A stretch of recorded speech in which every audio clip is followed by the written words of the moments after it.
Hey, lovely. Welcome to Life Listening, raw transmissions from moments in my life.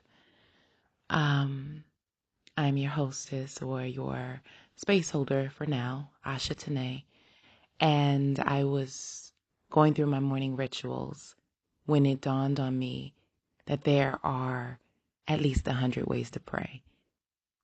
I'm not about to rattle them off all to you in this moment. I can't. I can't say that I know what all of them are, but I would like to discover it, and I'm inviting you to discover with me in short pockets of time. It's not my experience that truth or elucidation need take much time or explanation or even words to convey.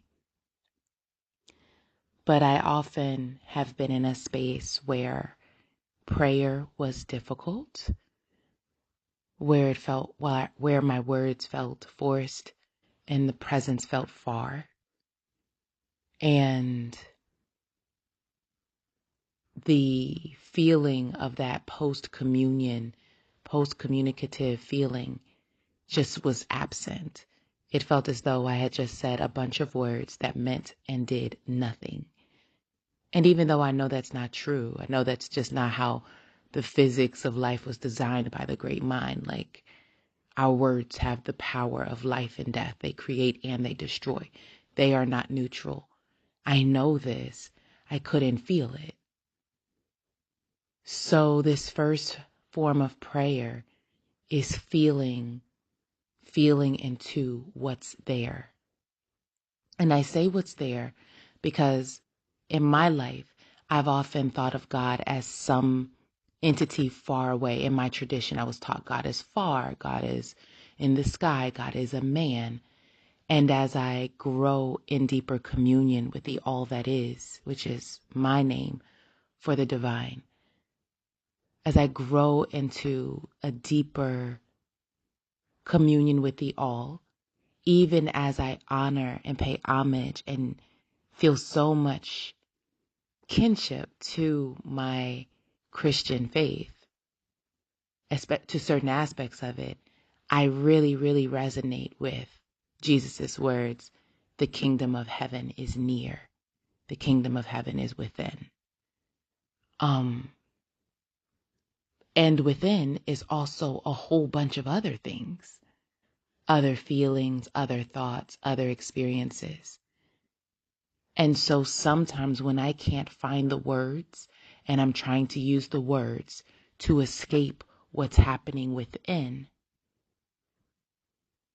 I have to slow down and feel where I'm trying to escape. For me, this just happened in one of my morning exercises, which is hugging the tree. It's a qigong exercise.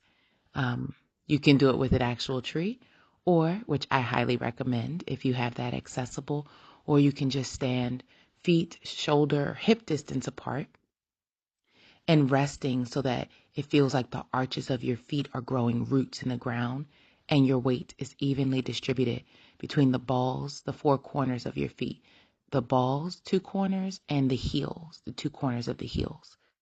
You should be able to lift your front toes and feel anchored and then rest them back down. And then you put your arms out like you're giving someone a hug or like you're literally hugging a tree. As I was holding this posture, I began to notice my mind racing. And then I heard a voice say, "What else is there? What else is here? What else is?" And as I paused and I rested, all of a sudden the discomfort and the external / internal noise, the noise faded and the sounds came in. Let me say it that way.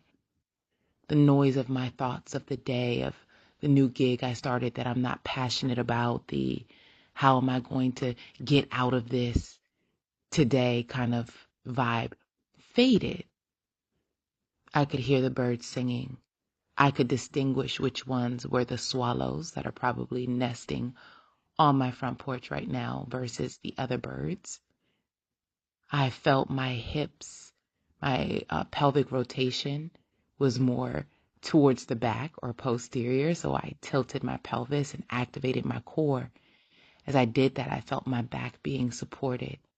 Then I noticed the light, the morning sunlight coming through the window, getting stronger as the day progressed, as the planet I'm on is moving.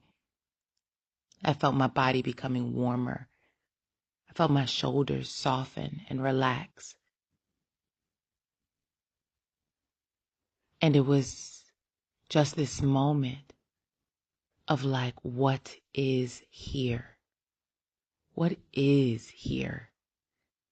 And so if you would like for me to guide you through a brief exploration of what is here, feel free to click the link in the description or it'll appear in this video.